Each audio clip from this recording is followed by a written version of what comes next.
Welcome. Today is Wednesday, October the 28th. Wow, it's hard to believe October's almost over. This is AP Chemistry at Spain Park High School. Yeah. Please feel free to subscribe to this channel if you enjoy the educational experience that you're having each and every day. All right, so today we're starting in on a new unit, chapters 8 and 9 in your textbook, but it's all about bonding, chemical bonding. And what we want to know is, what is it about the makeup of a substance that gives different characteristics? Why does sugar, it looks like salt, but why does it have completely different characteristics than salt? Graphite, your pencil lead, why is it different? And why are metals malleable? Why can we pound them into thin sheets and change their shape? And electrical conductivity and all of the different characteristics. So if I take just some salt, put it a little bit on a scapula, and I stick it into the fire, is anything really happening? Anybody see? Okay? It's not melting, nothing's happening. Okay? It's turning a little dark as it's burning a little bit. Okay? Not much happening. Do the same thing with the graphite.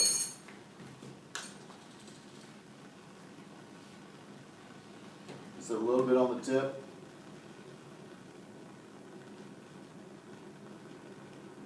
Again, high melting point. It doesn't melt easily. We have it in a very intense flame and nothing's happening to it. Okay?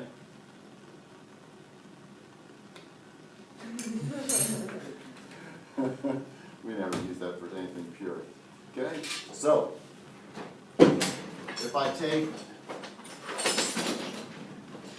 the tin and I stick it in the flame, again, we know metals generally, catch on fire.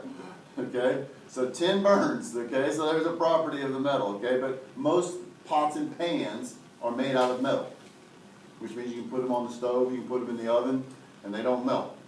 Metals generally have a high melting point. Now they do vary.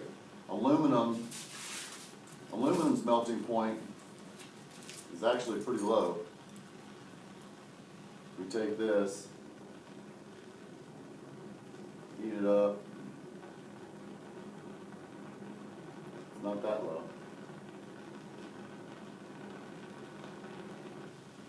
Let's do it this way. Get 2 is gonna.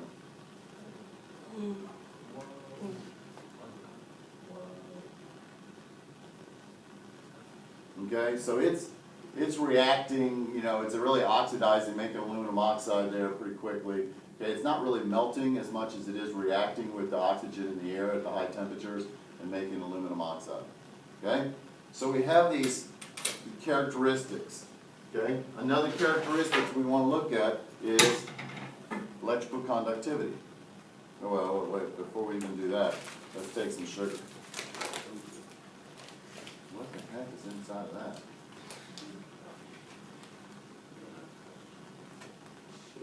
Oh, it's a spoon.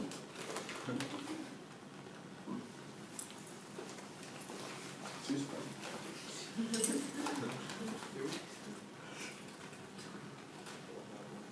If I take some sugar and I put it in the fire,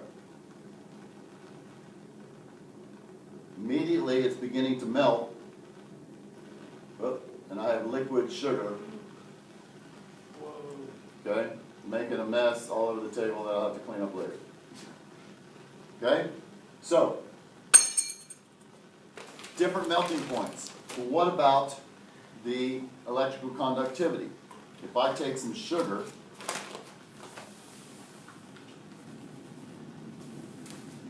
I plug this in, why is the light bulb not on again?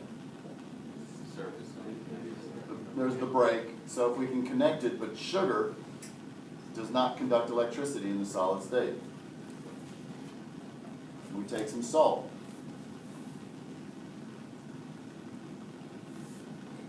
In the solid state, it does not conduct.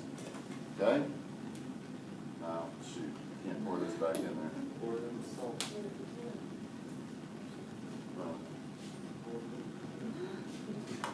Okay, if I take some graphite.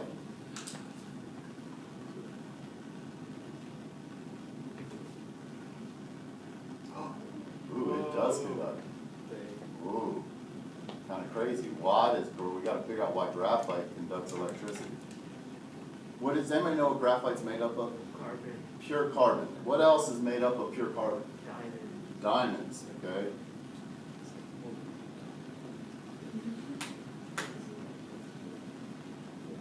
Here's a picture of a beautiful diamond ring.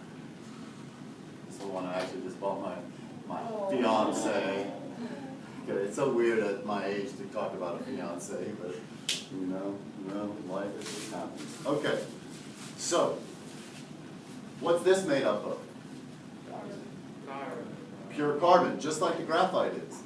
Okay, diamonds don't conduct electricity, but what do we know about the strength or the hardness of a diamond? Really hard. They're the hardest natural substance, okay?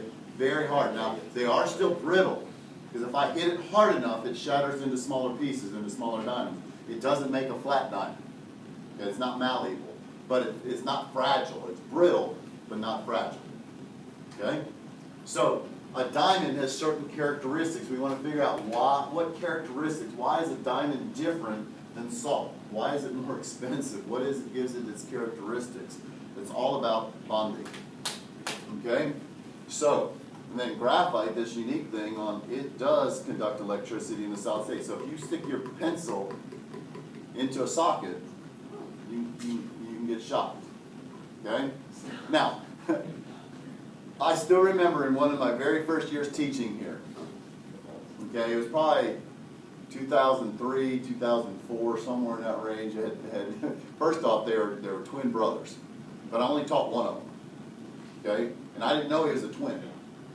And so I'd say, hey, Matt, you know, I'd see him in the hall. Hey, Matt, sometimes he'd be real friendly, and other times he'd just look at me like, why are you talking to me? You know, I said, hey. I found out at semester that, you know, he had a twin, and I was, you know, saying hello to both of them and not knowing the difference. But he didn't believe me that the pencil lead would conduct electricity. And he sat in that back row right where Lauren is, okay, and there's a plug back there. And I said, you know, I don't recommend this, but go ahead, stick it in there and see what happens. And he did. And it burnt the crap out of his finger, but it shocked him, you know, and his mom was a nurse. I'm glad I didn't get sued. But, you know, if you're going to be an idiot, you know, and just do it, you know, everybody has the right to be an idiot.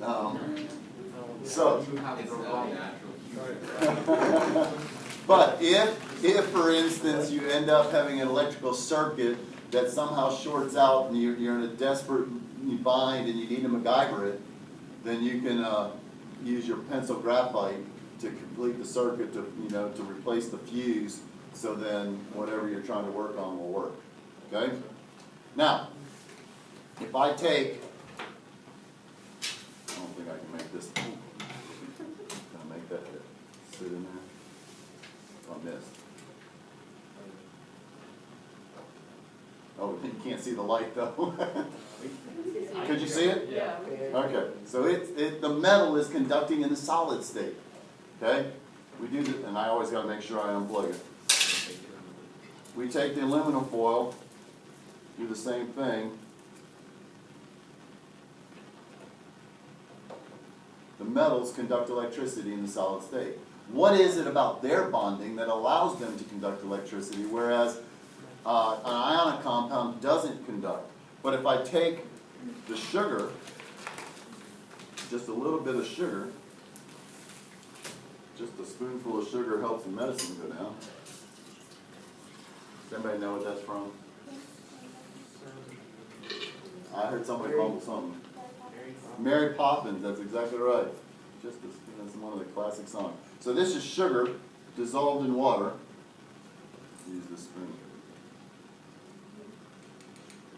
What do we think? Conduct, yeah or nay? What does that make it? An electrolyte or non-electrolyte? Ooh.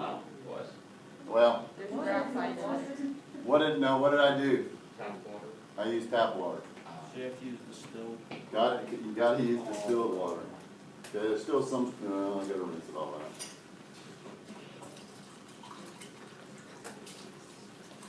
What does that mean about our tap water? It's not fully filtered. It's not pure. So we use distilled water. Distilled water does not conduct. Put a little bit of sugar into it. Try this again.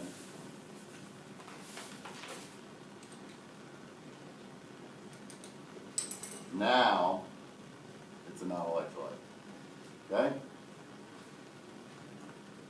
But what if we do the same thing with salt? Take a little bit of the salt that we had, put some distilled water into it. Don't even have to stir it up that much, it's very soluble. Now I test it. Ooh, do you see the light? Okay? It's a very strong electrolyte, so it doesn't conduct in the solid state, but you put it into water and it does conduct. Go figure, how does that happen? It's like magic, but it's really just science. Okay? Graphite, we know graphite's not even soluble in water. Your pencil lead doesn't dissolve in water. Diamonds don't dissolve in water. And metals don't dissolve in water. Okay? So we have all of these different characteristics. The question is, what makes them different? Okay?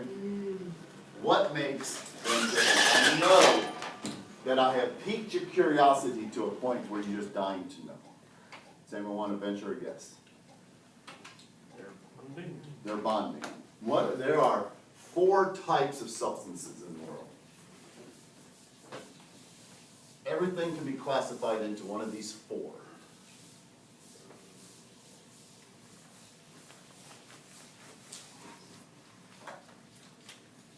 Okay, so this is, I'm probably not even, where am I on the screen? Right. Some more. No. There you go. Really? Your Okay. right arm is on the screen. My arm is on the screen, okay, Yeah, that's all I yeah. need to see. There, this is a lousy marker. Kobe. You might want to move the light. It's in the middle of the screen. It adds character. It creates some ambiance, some chemistry ambiance to it. 4 types of substances. Okay? We know, what do we call some of these things? Metals.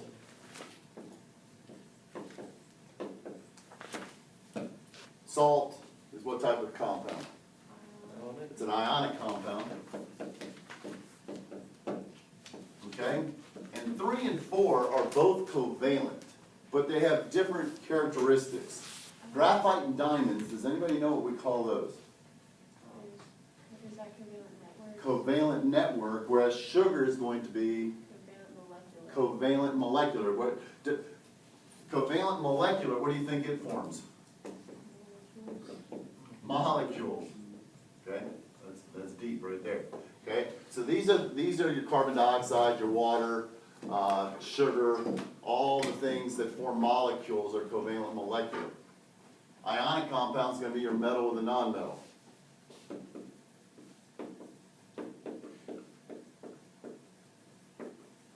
Okay, metals are just elements, metallic elements.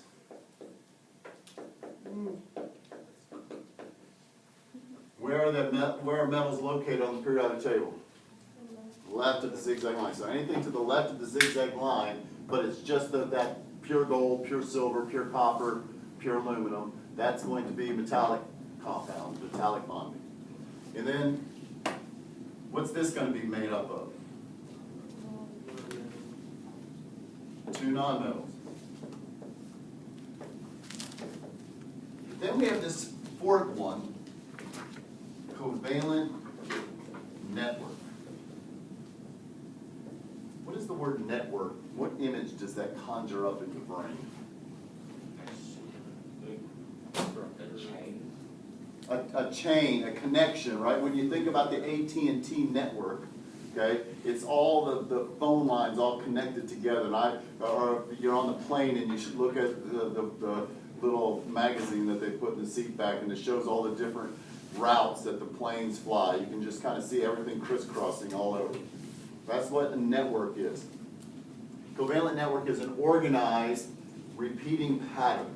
They don't form molecules. Instead, in a diamond, we have carbon atom bonded to carbon atom, covalently bonded to carbon atom, covalently bonded to carbon, covalently bonded to carbon, each one bonded to 4 other carbons, but there's no molecule of diamond. It's just this big network of carbon atoms covalently bonded to one another over and over and over again. Okay? Graphite is very similar. Your pencil lead is both pure carbon, but this time each carbon is only bonded to 3 other carbons rather than 4. And we're going to talk about how and why that happens later on in this chapter. Okay? But as a result, it has slightly different characteristics to it, which we'll talk about when we get into talking about the properties of a covalent network. But the whole point is that there's no molecule of graphite. It's simply carbon atom bonded to carbon atom bonded to carbon atom in this network of covalent bonds. You see, whereas, when we make, if I make a water molecule, it's a distinct H2O, an individual molecule. Now the water molecules will combine together and make ice, but at the same time, it's just an individual unit. This is covalent molecular versus covalent network. Now, I'll throw this out right now. How do you know the difference? Okay? Covalent network is rare. There are only going to be 5 substances that you're going to have to know are covalent network. Diamonds and graphite, which are both pure carbon. This is the amazing thing about science and chemistry. Pencil lead, coal, and diamonds are all pure carbon. Yet how the atoms are arranged makes a huge difference. Coal, just nasty and dirty. Graphite, pencil lead, which is cheap, still kind of dirty, but it's a little bit more useful. Diamonds, a girl's best friend. Expensive, beautiful crystal. All carbon. It's just how are the individual tiny little atoms that we can't even see, how are they arranged, how are they bonded to one another, gives them their unique characteristics. That's what chemistry is all about, trying to figure out what is it about that gives them the unique characteristics. Sorry, I'm getting fired up. Number 3 is diamonds are pure carbon. So if you look in the family, they have similar characteristics. So silicon, okay? It's an element, or it could be a chemical prisoner, okay? A silicon, okay?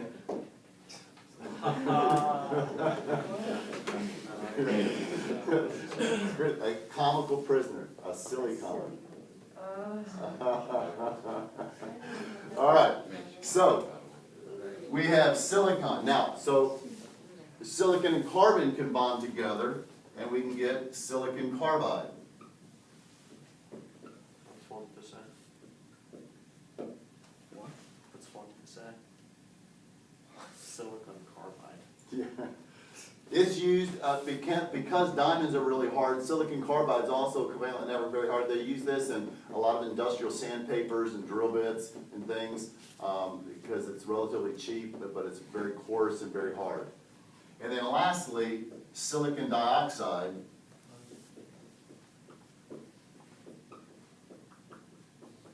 And this, by the way, is SiC. Okay? I guess that makes this really a sick molecule. Okay. I'm just on fire today, man. I'm just, okay. I'm showing the diamond ring. That's what it is. It's got me fired up. Then silicon dioxide. Does anybody know what silicon dioxide is? Sand. Or Sweet Home Alabama, quartz crystal. Okay? Because that's what the guy did. He went out and got the lightning and turned the sand into the sculptures, and that's how he got rich in Sweet Home Alabama. Guys, you gotta learn how to watch chick flick with the girls. Okay? Y'all know what I'm talking about, the movie. You've never seen the movie Sweet Home Alabama with Reese Witherspoon? I'll watch it Ladies, I cannot believe y'all have, that's a classic that everybody, especially in Alabama, has to watch. Is that really? We should watch it It's tomorrow. really a movie. Yeah, we should Watch it tomorrow in class. It's not exactly a science movie, it's much more of a chick flick, but. I mean, it has silicon dioxide. Yeah, well, so does any beach movie. I mean, they're all science. Yeah, so we can just watch the movies all Yeah, year. just watch movies about beaches and, you know. Yeah. Yeah, we should do it. All right, Oh, right. Anymore. y'all are all just too young. Yes, because we can control that. No, because you haven't seen anything good. That's why you gotta let us watch it in class. No. Yeah, you guys. But anyway, in the movie, the male lead character, okay, he goes out they live on the Gulf, and he goes out when a thunderstorm's coming in and puts these metal rods down into the sand, and then they get struck by lightning and it turns the sand into glass, and then he gets different artwork out of it and he sells it and is doing well. So, anyway, silicon dioxide, sand, or quartz, okay, depending upon how it's combined. But these, if it's not one of these five, it's not covalent network. So the only way you know that it's covalent network is these five, and by far, on the AP test, those are the two most commonly used ones. So you need to be aware of all five, but for sure we know this. So if you recognize and see in a bonding in a question, any one of these, we know it's covalent network. That's the only way you know. Everything else that's two nonmetals is going to be covalent molecular. Okay?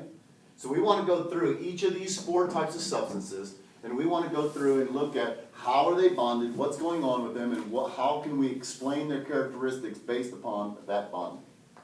That's the goal. That's the mission that we choose to accept by being in this class. Okay? So, let's, everybody have this?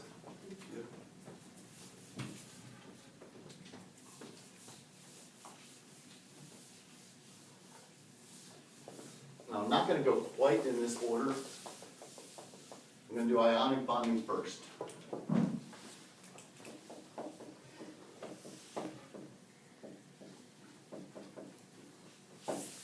Okay? And I'm not going to try and do an outline. I'll just do bullet points, because I usually get lost in the outline anyway. What type? We just said what type of substance combine together to make Metal and non-metal. a metal plus a non-metal. Now, what happens? Well, how does in ionic bonding? What happens with electrons? Transfer. Electrons are transferred from which one to which one? Metal. The metals lose. Okay. Electrons are transferred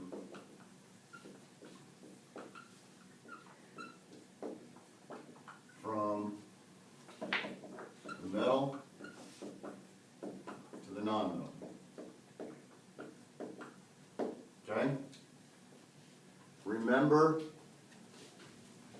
metals get oxidized. So what does that word oxidized mean? Lose electrons. How many do they lose? What electrons do they lose?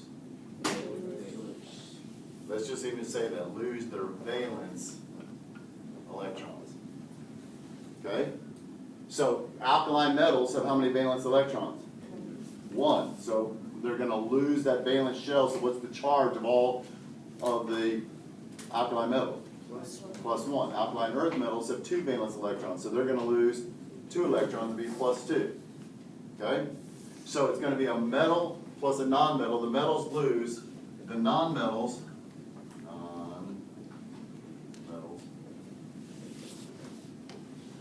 get reduced, what happens to, what does it mean to get reduced? They gain electron. To fill their valence shell.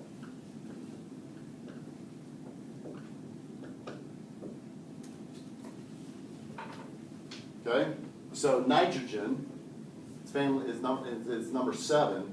It needs to gain 3 electrons to fill its 2p sublevel to become isoelectronic with neon. So nitrogen is going to form an N3-. It wants 3 electrons. Oxygen family wants to gain 2. Halogens want to gain 1. Okay, to get that filled valence shell. So the electrons are just going to transfer. So if I have sodium with 1 valence electron plus chlorine with 7 valence electrons, what's going to happen?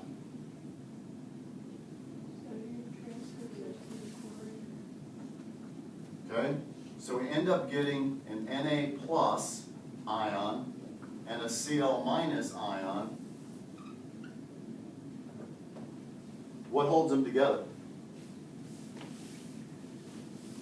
So they transfer the electron, but what bonds them? The plus Lattice energy. Well, the lattice energy is what the energy needed to break them apart, but what would be the name of the actual force holding them together? With a positive and a negative. You got masks on and you're in the back, you gotta talk louder. No. electron. What's AP's catchphrase? What do they like doing? Positive to negative attraction. I'm hearing it, what? A Coulombic attraction. So they're held together by the Coulombic attraction. That sounds intellectual to say. Between the oppositely charged ions.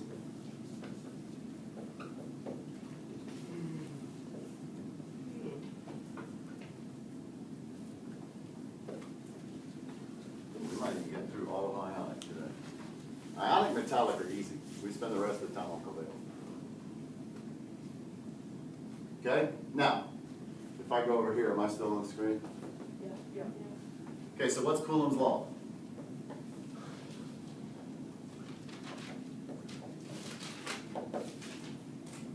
What's Coulomb's law? The charges over the side. The energy, or E is equal to some constant K times, and I think I'm going to say Q1, Q2 because that's more normal. Q, what does Q represent? The charge. The charge on the ions. What's R? The The distance, the radius between them, the distance, and you can even use D versus R. We use R for atomic radius because that's what we use to differentiate. So we've talked about this before. So if I'm going to compare an NaCl plus 1 minus 1 compared to an MgO plus 2 minus 2, which is going to have a greater Coulombic attraction? MgO, greater product of the charges, 4 versus 1. Now again, the product of the charges has a much greater effect than the size because here we're 4 times 4 versus 1, but the size difference isn't going to be nearly 4 times smaller. It's only going to be a fraction smaller. Okay? So we always look at the charge first, the difference, the product of the charges, and then only if there's a tie do we look at the atomic radius. Okay? But because of these strong attractive forces, okay, this is another bullet point, they have high melting points.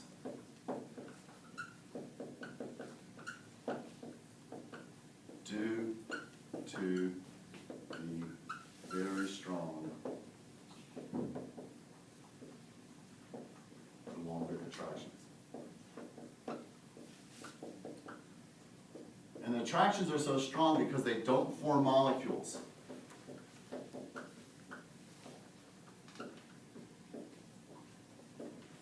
But instead form on large crystals.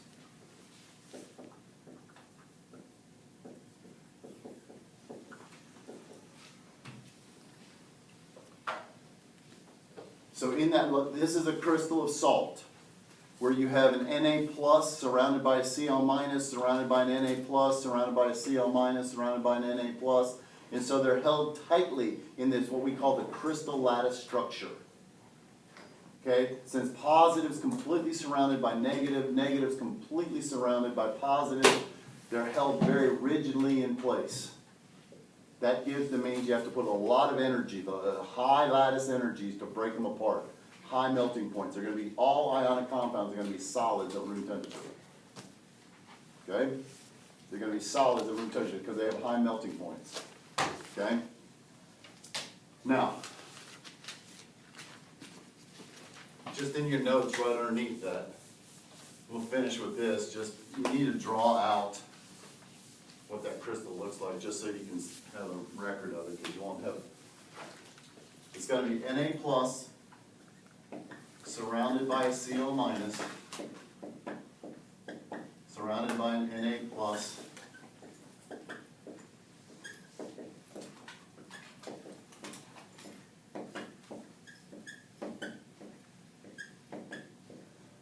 surrounded by a Cl minus. And it just goes on and on and on and on and on. Billions and billions and billions. Okay? So if I look at 1 grain of salt, okay?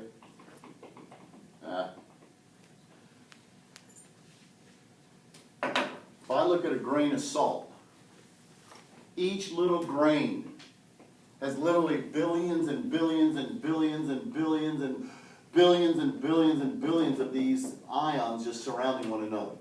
Now the reality is it's growing in 3 dimensions because you got a Cl minus in front and a Cl minus behind.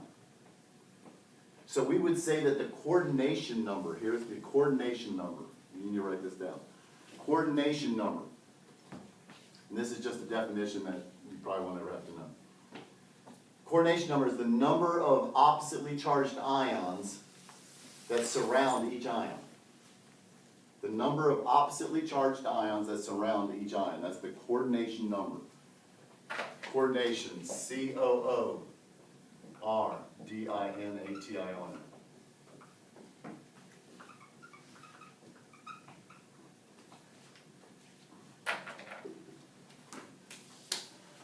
Okay? So that's just the number. So what would the coordination number of sodium be here? 4. Well, it's 3-dimensional. It's going to be 6. 1 in front, 1 behind. 4 on the XY, and then the Z, 1 in front and 1 behind. Wait, can you repeat the definition? It's the number of oppositely charged ions that surround each ion. Okay? So the Na plus, how many negatives are surrounding it? 6. The coordination number for Cl minus is also going to be a 6. It's a 1-to-1. We'll look at some of the other characteristics of ionic compounds, explain why they're brittle, explain why they conduct electricity in the aqueous states but not solid. And we'll talk about metallic bonding tomorrow as well. We are going to do the penny lab real soon. That's where we take a penny through a whole series of chemical reactions and try and get it back at the end. That's what we were going to do at the very beginning of the year, but we didn't have everybody here. And now that everybody's here, we can do it. All right, good day today. Did you guys figure out the stuff on the test?